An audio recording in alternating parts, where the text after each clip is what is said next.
Good evening! Hi, I'm Verna. And I'm Tracy. And welcome to Bonfire Night. Sumuli, wini-welcome po namin lahat ng mga pastor, mga primary leaders, mga disciples, mga magulang, and kung first time mo dito, welcome sa Bonfire Night. Wini-welcome din po namin ang aming mga ka-Bonfire Night na nanonood sa iba't ibang bansa. So bago tayo magsimula, panoorin muna natin ang Bonfire Things to Remember.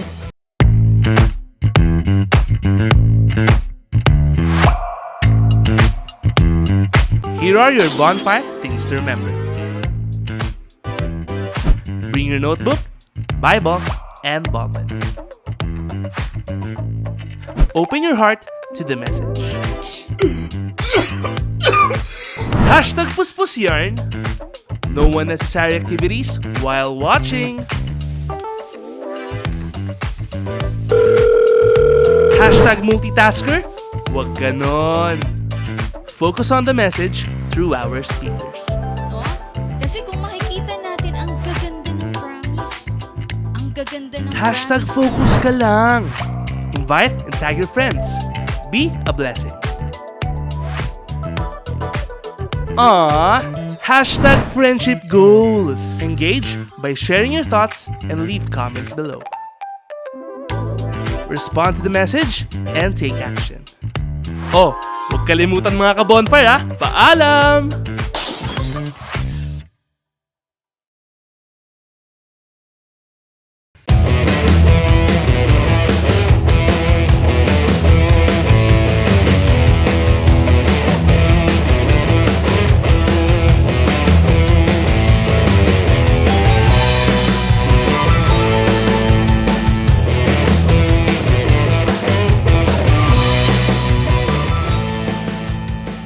So praise God sa ating Bonfire Things to Remember. So tayo mga ka-bonfire, maging mindful po tayo habang ongoing yung ating live. Make sure po natin na hindi lang po tayo yung watching, but kasama rin natin yung ating mga disciples, leaders, and especially yung ating mga invites. Amen to that. That's why let us all be excited. Kaya ni-encourage ko ang bawat isa na tayo po ay sama-samang tumayo at papurihan natin ang ating Panginoon together with our worship teams sa pamamagitan ng isang awitin.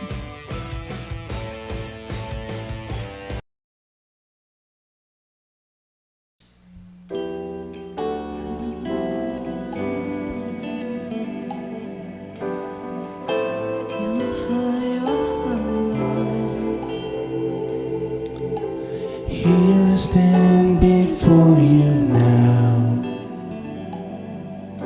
as honestly as I know how, broken by the days gone by. Spirit, help my soul to rise.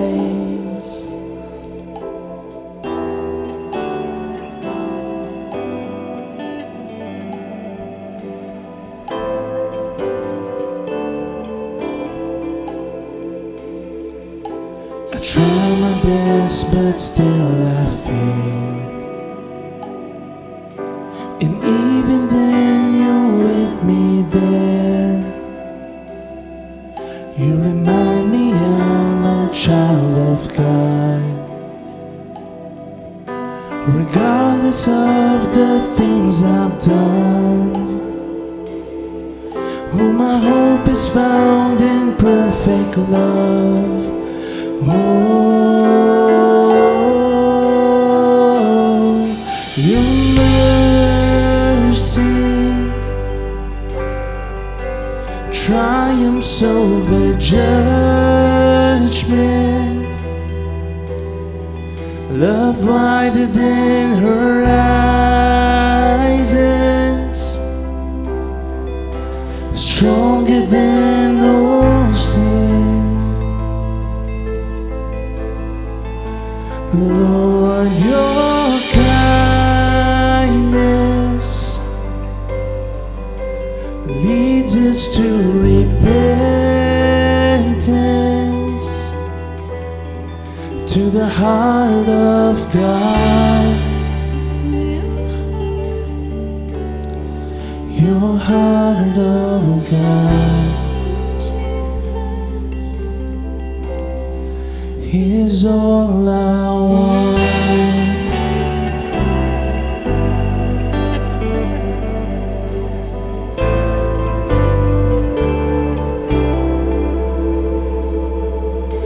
we say that it's impossible to ever save a sinner's soul, but my God says to the prodigal, my beloved one, you're welcome home, home. Your mercy triumphs over judgment. Love wider than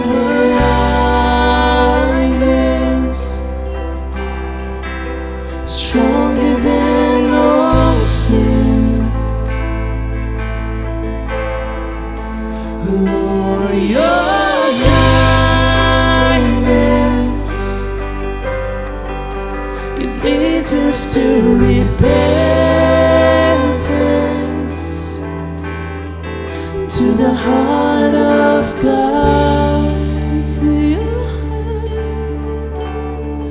your heart, oh God, is all I want. All to Jesus I surrender,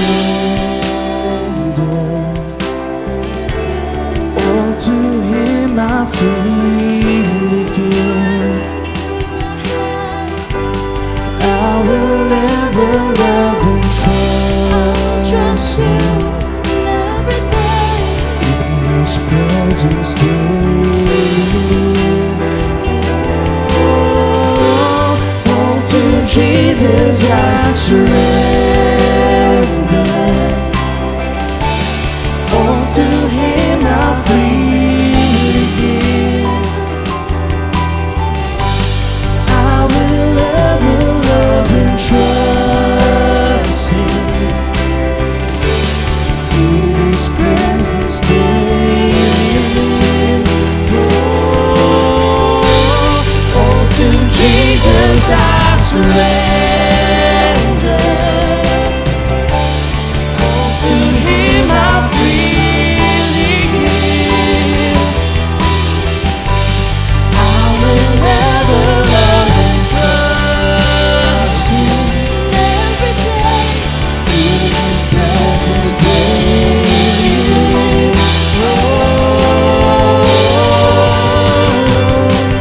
Your mercy triumphs over judgment. Love wider than horizons, stronger than all sin. Lord, your kindness, oh, it leads us to repentance, to the heart of God, your heart, oh God, is all I want.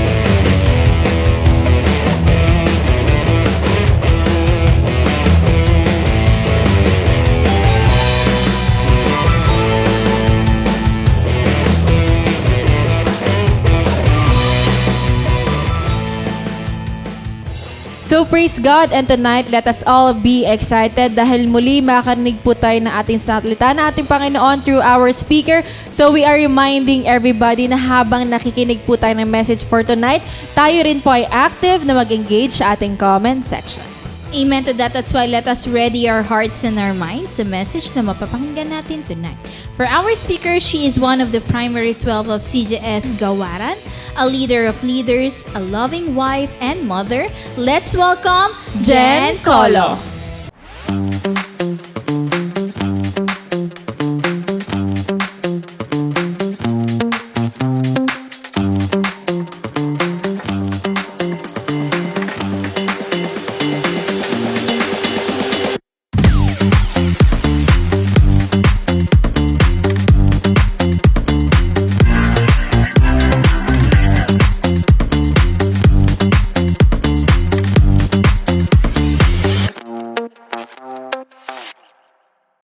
Okay po, good evening po muli sa ating lahat, mga ka-Bonfire.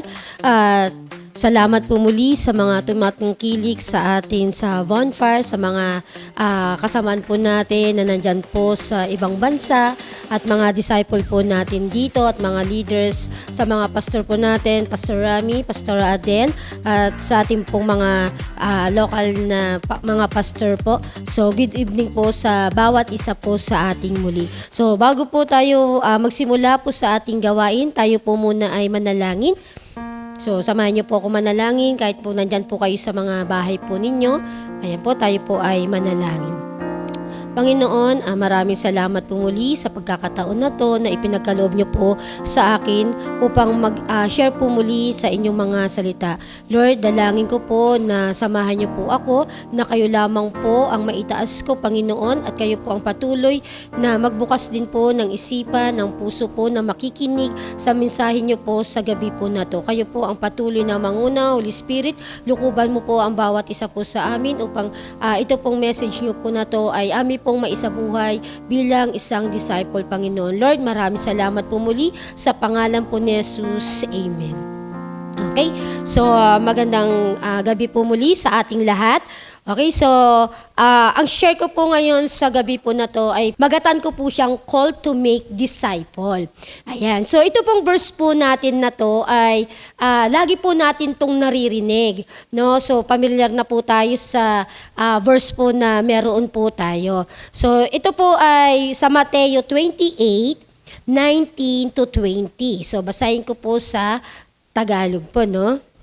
Sabi niya po dyan sa Mateo 28:19 to 20, "Kaya't humayo kayo, gawin ninyong alagad ko ang lahat ng mga tao sa lahat ng bansa. Bautismuhan niyo sila sa pangalan ng Ama at ng Anak at ng Espiritu. Turuan niyo silang sumunod sa lahat ng inuutos ko sa inyo. Tandaan niyo, ako'y laging kasama ninyo hanggang sa katapusan ng panahon." Ayan. So, may mga tao ba sa buhay po natin na hindi magiging ikaw kung hindi dahil sa kanila? Ayan. Yung taong nag-guide sa'yo, yung tao na nag-correct sa'yo, naniwala sa'yo, kahit hindi ka pabuo. Ayan. So, now po, no, imagine po natin, kung wala pong nag-invest sa atin o sa iyo, nasaan kaya ikaw ngayon? Ayan. So, gayon din po yung puso po sa atin ng Diyos. So, bago po umakyat si Jesus sa langit, hindi siya nagbigay ng isang suggestion. Hindi rin siya nagbigay ng isang option. No, nagbigay po siya ng utos at ang utos po na to ay go and make disciple. Diba? Doon po sa nabasa po natin kanina sa Mateo. So, hindi lang tayo tinawag para maging save. O hindi lang tayo tinawag para maligtas po tayo. Tinawag din po tayo para maging instrumento ng salvation po ng iba. So kaya nga po paki-comment nga po sa ating comment section na tinawag ako para maging instrumento sa salvation ng iba. Ayan. So dahil ikaw, ako ang pinili ng Diyos para abutin po ang iba. So, ang tanong po, how to call to make disciple. So, point number 1 po natin, discipleship is start with love. Ayan. So, ito po kasi hindi nagsisimula ang discipleship sa Bible study, hindi ito nagsisimula sa preaching. No? Ito po ay nagsisimula sa pagmamahal pagmamahal. Sabi nga po sa John 13:34 hanggang 35, ayan, sabi po niya diyan, isang bagong utos ang ibinigay ko sa inyo. Magmahalan kayo kung paano ko kayo minahal. Gayon din naman magmahalan kayo kung kayo'y may pagmamahal sa isa't isa, makikilala ng lahat na kayo'y mga alagad ko. So, ang tunay po na pagsunod, no? Ang tunay po na pagsunod at pagtuturo ay nakaugat po yan sa wagas na pag-ibig. Diba? Kung titignan po natin dito sa verse po natin. So, inutos ni Jesus na mahalin po natin ang isa't isa dahil sa pamamagitan po ng pag-ibig na ito, makikilala na tayo ay mga alagad o tayo ay mga disciple po ng Lord sa pamamagitan po ng pagmamahal natin sa isa't isa. Diba? Sabi nga po, diba, loving God, loving people. Ayan. So, dito po makikilala na sa pamamagitan pala ng pagmamahal, no, makikilala na ako ay alagad ng disciple ng Lord. So, paano ba tayo minahal ni Jesus? Ayan. So, kahit makasalanan po tayo, kahit paulit-ulit po tayong nagkakamali, kahit minsan tinalikuran natin siya, minahal pa rin po niya tayo. Diba? Open arms pa rin po tayong minamahal ng ating Panginoon. Doon po sa story ng The Good Samaritan, kung matatandaan po natin, no, isang tao na halos mamatay na sa daan, diba? May dumaan na religious people pero iniwasan siya. Ayan, iniwasan po siya, dinahandaanan lang. Pero may isang Samaritan na tinulungan siya, di ba? Tumulong siya, hindi dahil siya ay obligado, kahit hindi niya ka-level, hindi niya ka-tribe, pero pinili niyang magmahal. Ano po yung ginawa niya, di ba? Tinulungan niya po yung tao na sugatan. Diba? Itong Good Samaritan po natin yon. Yan ang tunay po na discipleship. Hindi po natin pinipili kung sino lang po yung ating tutulungan.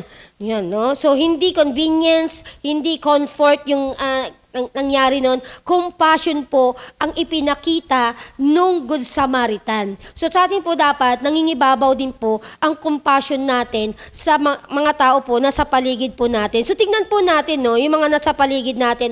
Maraming tao po ngayon, no? Napakaraming tao, saan ka man lumingon, diba? Paglabas ng bahay, lumingon ka sa kaliwa at kanan mo, marami pong tao sa paligid po natin. Diba? Na ngumingiti sila, pero alam po natin na nasasaktan sila.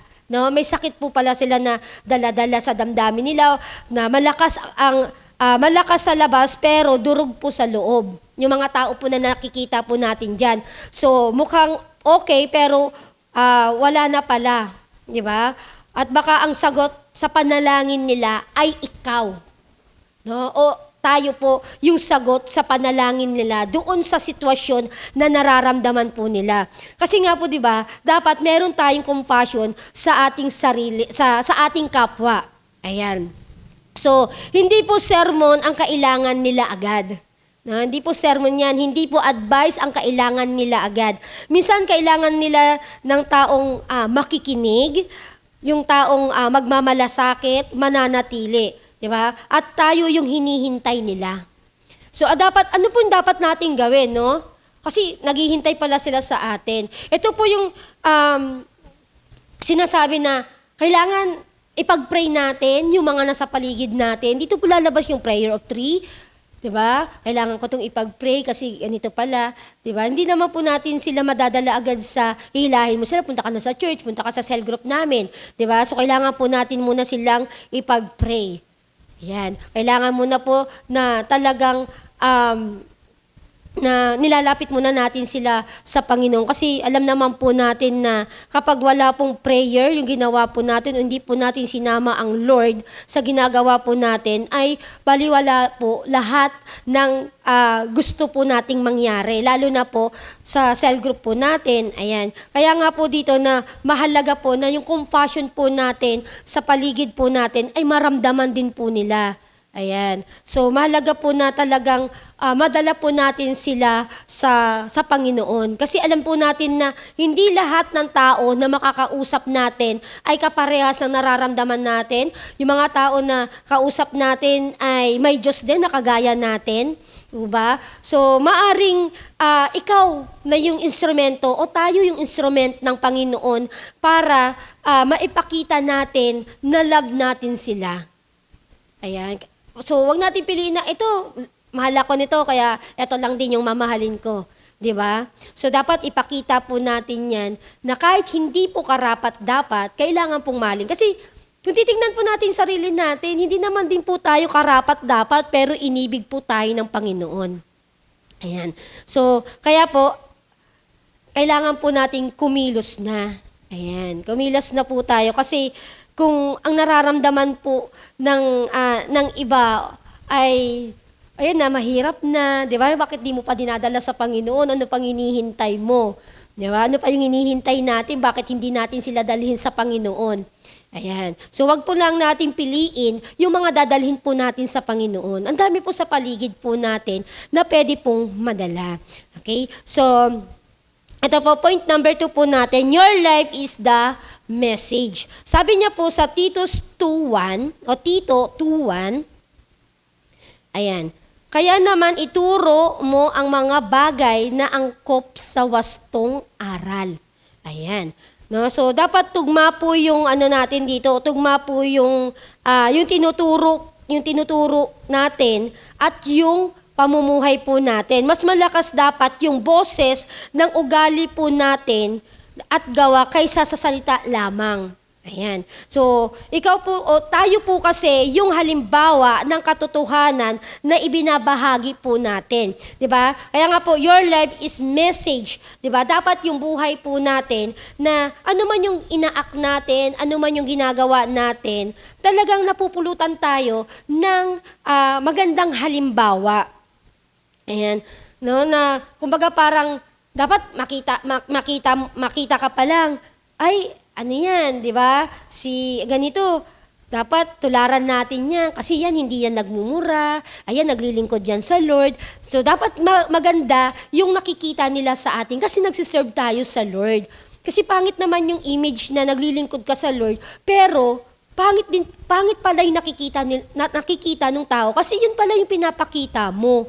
O yun pala yung pinapakita natin. Diba? So, hindi nagiging mensahe ang buhay natin sa iba. Ayan. Baka nga, mamaya nakaka-discourage na pala yung ano natin, sarili natin. Pag nakita tayo ng iba, kinaiinisan na pala tayo. Diba? So, dapat pag nakikita po tayo ng iba, natutuwa po sila sa atin.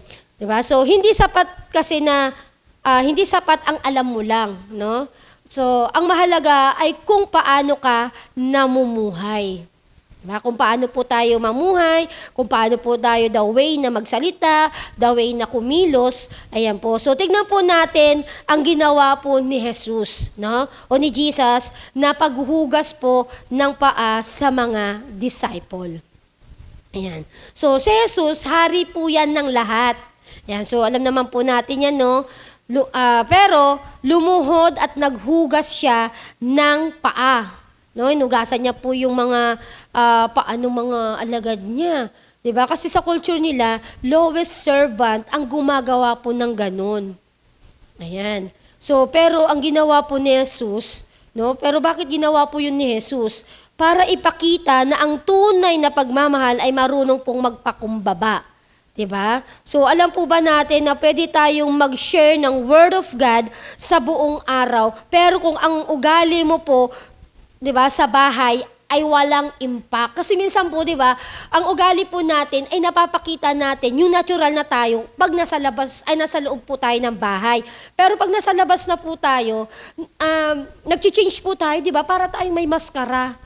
Ayan. Minsan kung sino lang din yung kasama natin na mabait sa atin, mabait tayo. Kung sino yung kinaiinisan natin, naiinis din tayo sa kanya. 'Di ba? So minsan nawawala po yung impact na dapat na nakikita po sa atin. Ayan. So, kasi naipapakita natin yung ugali natin eh. Dapat nga po dito, kapag once po na servant ka na ng Lord o disciple ka na ng Lord, yung nag-change na po yung ugali na meron tayo. Nagkakaroon na po siya ng transformation. Ayan. Kasi dito po, di ba, sa discipleship po natin, binabago niya po yung character at binabago niya po kung sino po tayo at nilalabas niya po kung ito yung dapat na maging ikaw. Dapat makita sa'yo ang Panginoong Jesus. Ayan. So, pwede ka ding mag-quote ng Bible, pero kung walang compassion, walang transformation po na mangyayari. Kasi ang mga tao po, mas pinakikinggan ang nakikita kaysa naririnig. Ayan. So, mas malakas mo yung impact nun, no? Na mas nakikita sa'yo, yung sinasabi mo din, di ba? So, minsan, tayo mga leader, no? Parang minsan pag nag-utos sa mga disciple natin, mag-devotion ka, umattend ka ng morning prayer, ganito, lahat yan atinan mo, pero ikaw naman pala, hindi ka naman pala umaattend. 'Di ba? So, walang transformation na nakikita doon. 'Di ba? So, mas malakas kasi na nakikita muna nila sa'yo bago nila gawin. Mas malakas kasi yung impact ng lifestyle kaysa lecture. No? Kasi doon sinuturo natin. Yung lifestyle natin, ayan, mas malakas po yung nagiging impact nito. Kaya kung gusto po nating may matutunan ang tao tungkol po sa Diyos, no? So ipakita po natin sa patient. Ipakita mo sa patient mo, ipakita mo sa forgiveness mo, ipakita mo sa kindness mo, sa pamilya mo, nakikita ba si Jesus? Sa workplace mo, nararamdaman ba si Jesus? Sa friendship mo, nagre-reflect ba si Jesus? So, lahat po ba na yan ay nakikita po sa akin si Jesus? Ayan. So, remember this po, no? Your life might be the only Bible someone will never read. No? So, ayan po, no, na talagang dapat ang buhay po natin, kahit hindi ka pa magsalita, kaya mong mawin yung mga tao po nasa paligid natin. Kasi mas malakas po yung impact na halimbawa na naipapakita mo, diba? Kaysa po doon sa magaling ka ngang mag-advise, magaling ka ngang magsalita, pero hindi naman pala nakikita sa buhay mo yung sinasabi. Yan po, no? Na mas maganda na hindi ka na magsalita eh. Diba? Ipakita mo na lang saga. Parang sa pagmamahal po, no, mas maganda na inaak mo na lang kaysa lagi mong sinasabi na, diba? So, ganun din po yung nais po ng Panginoon. Kaya nga po, ang Lord nagbigay po ng magandang halimbawa po sa atin. Yung po, hindi po siya nag-lecture ng time na yun. Diba? Ang ginawa niya lang po, naghugas siya ng paa ng mga disciple, pero dapat po hindi po niya yung ginagawa. Pero dahil po sa gusto niya pong maipakita na dapat ganito yung halimbawa na gawin ninyo, dapat ganito yung the way na pag-act nyo, pagkilos ninyo, o pananalita nyo, po ba? So, si Jesus Christ po ang pinakamagandang halimbawa na dapat nating tularan. Ayan. So, mas maganda po na siya talaga. Okay po. So, ayan. So, dito po sa point number 3 po natin, discipleship is walking with someone. It is mentorship. Ayan. So, sa Proverbs chapter 9, verse 9, turuan mo ang mga alipin na maging masunurin at kalugod-lugod sa kanilang mga amo. Hindi nila dapat sagot-sagutin ang mga ito. Yan po, no? So, dito, ang discipleship po ay sadyang paggabay po yan, no? Kaya sabi niya nga po, discipleship is walking with someone, it is mentorship, no? So, ito po ay, ang discipleship po kasi, paggabay, di ba? Pagtuturo, pag-alalay, di ba? At pag-asa na, pagpasa ng natutunan natin sa iba. Diba? Sila naman po yung magtuturo din sa iba, na sa next generation. Diba? Sabi nga po, teach the righteous and they will gain in learning. Pag discipleship po ay hindi po one-time event po ito. No? Ito po ay meron long relationship, no? So hindi po ito stage, o kaya spotlight, no? Na ito po ay isang lakaran po, no? Lakaran, no? Na tingnan po natin yung halimbawa po ni Paul and Timothy. Ayan. So, hindi lang tinuruan ni Paul si Timothy.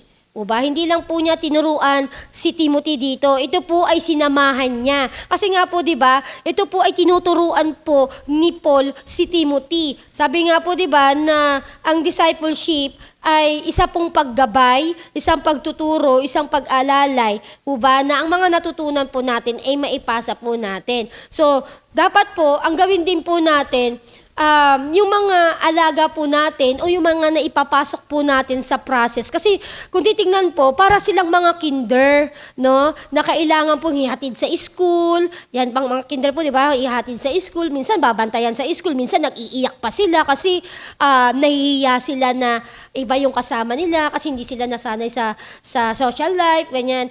So, parang ganun din po yung dapat nating gawin. Ayan.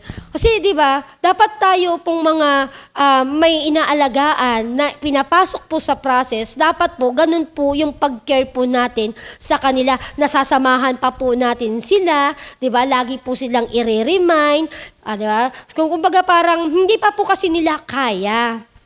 Ayan. Kaya nga po, yung ginawa po dito ni Paul kay Timothy, di ba, sinamahan niya, ginabayan niya, at syempre, naramdaman din niya pinaramdam din niya yung pagmamahal. So, tayo din po, dapat, ganun din po yung halimbawa na ibinibigay po natin doon po sa mga cell group po natin, yung mga pinapasok po natin sa process. Hindi yung pinasok mo na sa life class, okay na yan, marunong na yan, di ba? Nasa SOL 1 pa lang siya, pinabayaan mo na, umakyat lang ng unti ng level, di ba? So, hindi po. Hanggat SOL to nga po, pwede po natin silang samahan eh. Di ba? So, dapat po, meron pa rin po yung paggabay po natin, andyan pa rin po yung sinasamahan natin sila, nire-remind po natin sila, di ba? Kaya nga po, sinabi po ni Paul kay Timothy sa 2 Timothy 2:2, ayan, ang mga narinig mo sa akin sa harap ng maraming saksi ay ituro mo rin sa mga taong makakapagkatiwalaan at may kakayanang magturo naman sa iba. So sabi niya po dito, ipasa mo ito sa iba na magtuturo din sa iba. Kasi cycle yan eh. Cycle po to, you learn, you teach, they teach other. Diba? Ayan. So, hindi naman po sinabi ni Paul dito na lahat ng mga itinuro ko sa iyo, wag mo na ituturo sa iba ha. Sa'yo lang yan, atin lang yan. Ayan. So, minsan po, tayong mga leader o mga servant po ng Lord, hindi po natin naibibigay ng todo yung dapat malaman ng mga alaga po natin. 'Di ba? Baka nga po, makaramihan pa po sa atin dito, sino ba yan? Pagka nagpunta po tayo ng mentoring, sino ba yung nagsasalita na yan? Diba? Sino ba yung, dapat po na-i-introduce na po natin. Yan, dapat na-i-introduce na po natin. Kasi tinuturuan po natin sila eh. Diba? Ayan, kasi lahat po dapat ng information sa journey po natin, ikaw po, na leader ang magpapaalam na po agad. No? Kasi pag hindi po natin pinaalam, simula pa lang po na pumasok sila sa life class, ay pwede po silang mawala. Kasi ano ba tong pinapagawa sa akin ni Ate Jen na to? Diba? Ano ba yung ano? So, magtataka sila kasi ikaw hindi mo naman ini-introduce kung ano yung gawain na yon.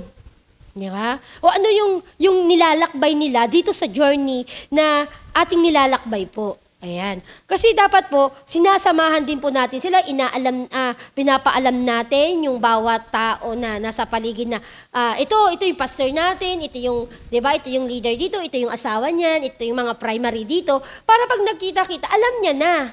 Ayan. Dapat na-introduce natin, itong life class mo, di ba? Ito yan, ganito yan, ang nagtayo niyan, o ang founder niyan, si Pastor Cesar. Di ba? Dapat yung maliit hanggang sa malaki hanggang sa maliit na details, dapat alam din ng mga dinidisciple po natin. Ayan. Hindi yung nagtataka sila na, ano ba to? Diba? Bakit may mga ganitong pag-aaral? Bakit may mga ganyan?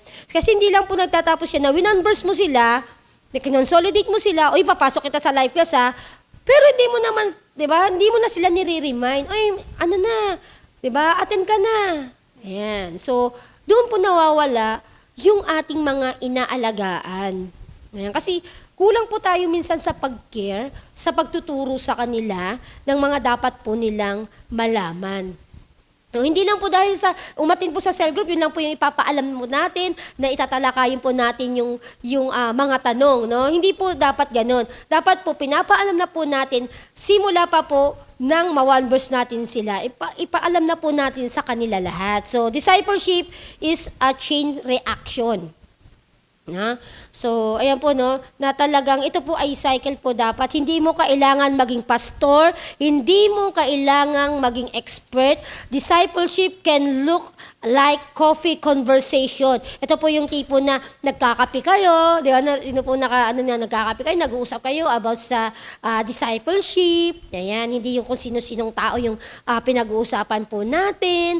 Ayan, so Bible sharing, life talk, di ba? Kumbaga, pray together. Dapat yan po yung ano po natin bilang isang disciples. Hindi mo kailangang maging perfect. Ang kailangan mo lang maging available at willing. Diba? Na willing doon sa ginagawa mo. Minsan hindi sagot ang kailangan ng tao. Presence ang kailangan nila. No? Yung presence mo po ang kailangan nila. No? So hindi po sagot na ikaw tao ka, 'di ba? Kailangan may share ka nang may share sa kanya. Yung presence mo lang okay na, 'di ba? Lalo na kung mapapansin natin, 'di ba, yung mga discipleship nila, masigla sila na nakikita yung leader, 'di ba? Kasi alam nila na i-encourage sila, alam nila na bibigyan sila ng magandang halimbawa, 'di ba? So dapat po 'yun yung mangyari po sa atin. Maging available at willing po tayo sa ginagawa po natin. Huwag po tayo makampante na ay leader na ako, okay na ako, wala na akong gagawin, 'di ba? So hindi po 'yun yung pinapagawa sa atin ng Lord. Hindi niya po sinabi na leader ka na, stop ka na. Kasi okay na 'yan. Hayaan mo nang maging leader din yung mga disciple mo. Yeah, meron pa rin po tayong part doon. Okay, so may point number 4 po kasi tayo, no? So sa point number 4 po natin, you are not doing this alone, no? Hindi mo ito kailangang gawing mag-isa. Kasi baka mamaya natatakot po tayo na hindi pa ako ready dyan, hindi pa ako... alam niyo yung parang ang dami po nating iniisip na negative sa sarili po natin. Ano po ang sabi niya sa Mateo 28:20? Ayan. Turuan ninyo silang sumunod sa lahat ng inutos ko sa inyo. Tandaan ninyo, ako'y laging kasama ninyo hanggang sa katapusan ng panahon. Diba? Sabi niya, I am with you always. So, minsan iniisip po natin, hindi pa ako ready. Yan po yung mga tanungan, lalo na po pag mga bago pa lang po, no? Hindi pa ako ready, hindi pa ako magaling magturo, hindi pa ako spiritually strong. Diba ba? So, makinig po tayo, no? Hindi mo ito ginagawa sa sarili mong lakas. O hindi po natin ito ginagawa, itong ginagawa po natin para lang po sa sarili po natin. Hindi ka pinili ng Diyos dahil ready ka na. No? Hindi po siya pumili ng ganon. Ito, ready na to, piliin na natin to. Pinili ka niya para gamitin ka. Ayan. So dito naman po, hindi naman po patalinuhan dito eh. Bago ka po magturo, kailangan maging matalino ka muna. Diba? Sapat na po yung naririnig po natin na yun po ang isi-share po natin. Ayan. So, sabi ba, dapat wala tayong kinakatakutan kasi ang promise po ng Lord, hindi kita iiwan. Hindi kita pababayaan. Kailangan lang po natin magtiwala po tayo sa Panginoon. God's grace goes before you, the Holy Spirit work in heart. Ayan. Kasi pag kumilos po tayo, di ba? Kasi dapat inaasa na po natin to sa Holy Spirit. Ano man yung hindi natin kaya, di ba? Kahit nga kaya natin, dapat inaas pa rin po natin sa Holy Spirit. Di ba? Kasi siya na yung tutulong po sa atin. Si Peter, the apostle, nag-deny kay Jesus. Tama po, siya po yung nag-deny kay Jesus. Pero, hindi siya tinapos ng Diyos doon. Hindi po siya tinapos ng Diyos doon. After na ma-restore siya, yung ginamit ng Diyos, siya yung ginamit ng Diyos para mag-preach po sa 3,000 people, God saved in one day. Ayan. So nakita niyo po, no? Hindi perfection ang hinahanap po ng Lord. Hindi kanya muna hayaan na ito dapat maging perfect muna to. 'Di ba? Bago natin to piliin. 'Di ba? Hindi flawless ang kailangan niya. No? Ang kailangan niya ay pusong willing, ang kailangan niya po ay pusong surrender, ang kailangan niya po ay pusong available. At kapag nag-step out ka, Holy Spirit ang kikilos. Ba? Ang Holy Spirit po ang kikilos po sa atin. Hindi po yung sarili po nating lakas, hindi po yung sarili nating ability, skill, anuman niyang meron tayo. Hindi po yan yun. Ang totoo po niyan, kaya po natin nagagawa ang isang bagay na kaya po nating gawin kasi work po yun ng Holy Spirit. Ayan. So, kaya wala pong reason, no, na hindi po natin ma-share yung good news. O ba? So, tandaan lang po natin yung sinabi ni Jesus. Huwag kang mag-alala, huwag kang matakot, kasama mo ko hanggang sa katapusan ng panahon. Ba? Hanggang sa mahininga ka, kasama mo ko. Jesus is the reason po, no, na sa dulo ng lahat ng to, hindi tayo nagdi-disciple para sumikat. Ayan. Hindi para dumami ang followers natin. Ginagawa natin to dahil kay Jesus. Siya ang namatay, siya ang nagligtas, siya ang nagbago sa atin. O ba? At gusto niya na maranasan din ito ng iba. Ayan. So, isipin po natin, no, na sino yung isang tao sa buhay mo na malayo pa kay Lord o malayo pa kay Lord? Yung kaibigan, yung family, yung katrabaho, nakikita mo ba siya? Yan. So, nararamdaman mo ba yung burden, no, na meron siya? Ngayon, ito ang tanong. Ito po yung tanong, no? Ano yung gagawin mo po pag ganun yung nakita mo? Na alam mo na meron ka pa mga kakilala sa buhay mo, kaibigan ka, pamilya ka, trabaho, and nararamdaman mo yung burden. So, ano ba yung gagawin po natin, no? Hindi mo dapat to gawin bukas, hindi mo to dapat gawin pag ready ka na, dapat gawin mo na po ito ngayon. Ayan. Kasi, di ba, kapag gusto po natin yung ginagawa natin, makakaya po natin yan. No? Ito po wala pong talagang pagalingan sa ginagawa po natin. Basta willing ka at available ka sa ginagawa mo o sa gagawin mo, di ba? Sabi nga po, ang Lord ang kikilos o yung Holy Spirit ang kikilos po sa atin. Ayan. So, kailangan po wag na, ay mamaya na lang yan. Pag perfect timing, hindi pa kasi season niya di ba? Mga ganyan. Hindi pa kasi niya, hindi pa niya matatanggap yan. Marami pa siyang iniisip sa sarili niya. Di ba? Ikaw nga po yung magiging katuwang para maalis po yung mga burden na nararamdaman. So, tayo po yung katuwang na yun. Ayan. So, ito po yung dahilan kung bakit po inuutusan tayo ng Lord. Sabi niya nga po, go and make disciple. Diba? So, great commission po to, great commandment po ng ating Panginoon po sa atin. Ayan. So, ito po yung isang utos na dapat po natin gawin. Ayan. Na go and make disciple. Diba? So, yun po yung hinihintay po natin. Gawin na po natin, kumilos na po tayo, wag na po nating isipin yung mga negative sa sarili po natin para hindi po ma-share ang good news po sa kanila. Ayan. Ayan po. So, sa ating conclusion po, sabi niya po, making disciple is not just a simple task, but a living calling from God. It begins with love. It's seen in our lives and action and carry out by walking alongside and guiding others. Let us not be afraid, for we are not alone in this mission. Jesus promised that He is with us, so let us go forth and be faithful His calling. Ayan. So, ang pagdi-disciple po ay hindi lang basta trabaho o gawain. No? Ito po ay isang tawag o mission na galing po mismo sa Diyos na dapat po nating gawin araw-araw. So nagsisimula yan sa pag-ibig, nakikita yan sa ating buhay at gawa. Dapat tugma ang sinasabi natin sa ginagawa natin. Ginagawa natin to sa pamamagitan ng pagsama-sama at paggabay sa iba. Di ba? Kaya wag tayong matakot. No, mangamba, kahit mahirap minsan hindi natin ito ginagawa na mag-isa. Kasama po natin ang Panginoon, kasama natin ang Diyos sa bawat hakbang natin. Siya ang magbibigay ng lakas at karunungan. Kaya maging tapat po tayo sa tawag po sa atin ng Panginoon. Ano ba? So, yan.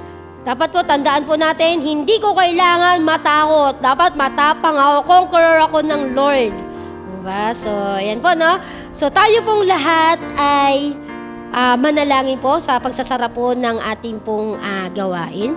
Panginoong Yesus, maraming salamat po sa iyong dakilang utos na gumawa ng mga alagad. Salamat din dahil tinawag mo kaming maging bahagi ng iyong misyon.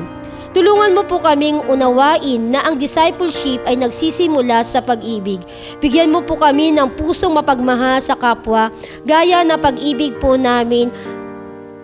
Gawin mo po kami mabuting halimbawa na naway ang aming buhay at gawa ay maging patotoo ng iyong katotohanan at kabanalan. Turuan mo po kami maging gabay at samahan ng iba upang lumago sila sa pananampalataya. Wag mo kaming matakot dahil alam namin hindi kami nag-iisa. Salamat sa iyong pangako na laging kasama kami hanggang sa wakas ng panahon. Kayo po ang aming lakas at sandigan. Bigyan mo po kami ng tapang at pusong tapat upang isagawa ang tawag mo sa aming buhay. Ito po ang aking dalangin sa pangalan po ni Jesus. Amen. Okay po, thank you and God bless po sa ating lahat.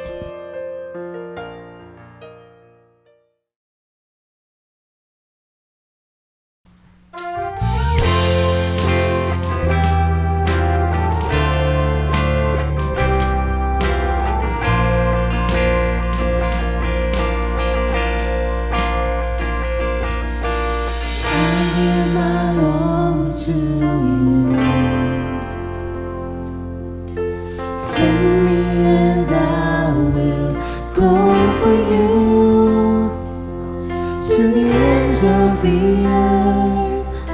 I follow after you. I want the world to know your love endures forever. Tell me and I'll obey. This is far greater than sacrifice. Trusting you and not myself will always send your blessing. Lord, have your way in me. Not my will, yours be done. Here I stand within your presence, longing for your touch. 1,000 days cannot compare to one day in your courts. Hold me now and never ever let me go.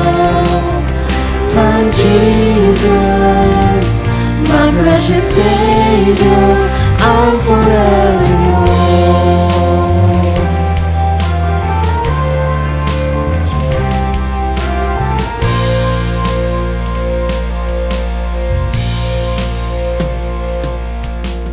Tell me and I'll obey.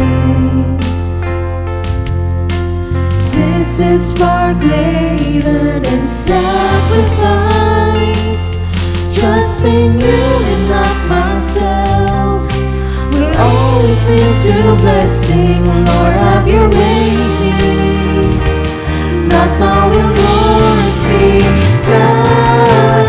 Here I stand within your presence, longing for your touch. 1,000 days cannot compare to one day in your courts. Hold me now and never ever let me go.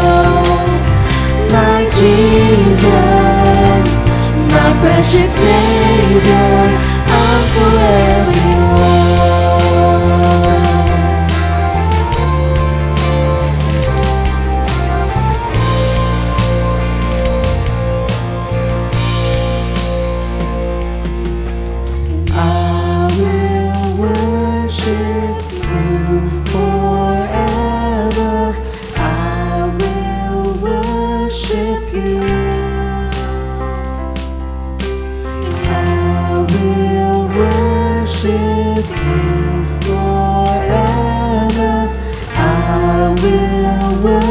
worship you.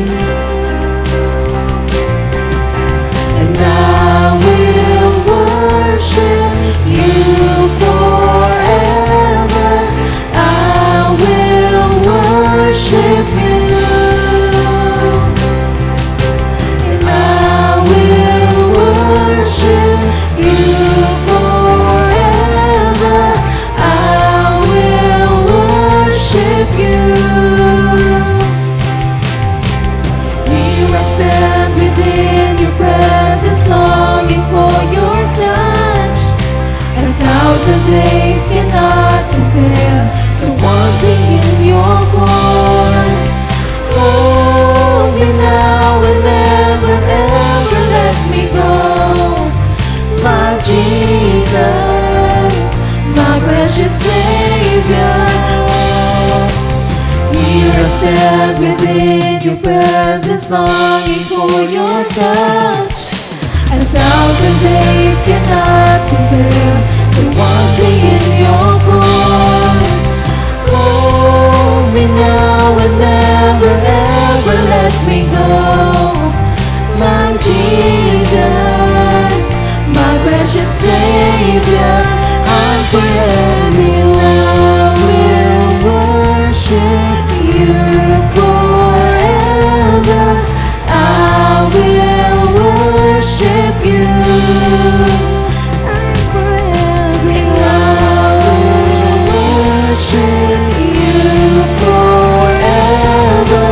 I will worship you. I will worship you forever. I will worship you. And I will worship you forever. I will worship you. I'm forever yours.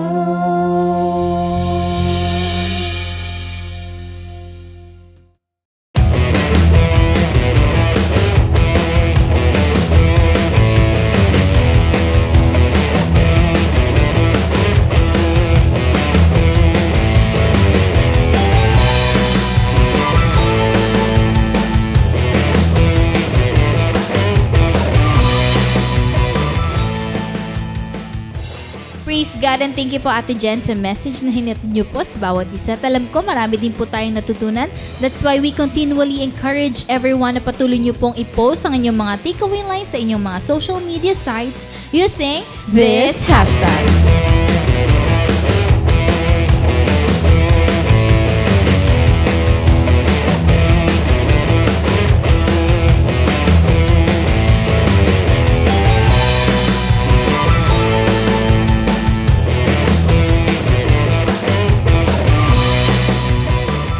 So praise God and salamat po sa lahat na nakasama namin dito sa ating Bonfire Night. Salamat po sa ating mga pastors, mga primary leaders po natin na nagmo-mobilize for Friday, sa ating mga disciples, leaders, and kung invite ka po dito ngayon, so pwede ka pong mag-comment if you want to be part of our online cell group. So continually, we encourage everybody na patuloy niyo pong suportahan ang ating CJS Philippines Facebook page, ang ating CJS Philippines Bonfire Facebook page, ang ating YouTube channel, TikTok, and Instagram. Lahat po ng ating social media sites bilang mga disciples, i-maximize po natin ito all for God's glory. Amen to that. And we also encourage everyone sa darating na online simbahay, Sunday 6 a.m. So Sabado pa lang andun na yung minamaximize na natin ng ating invitations at nire-remind na natin ng ating mga friends, family, and colleagues upang sila rin ay makasama natin at makarinig ng message na ihatid sa atin ng ating buting pastor, Pastor Rami Hinares Jr. So, thank you and God bless!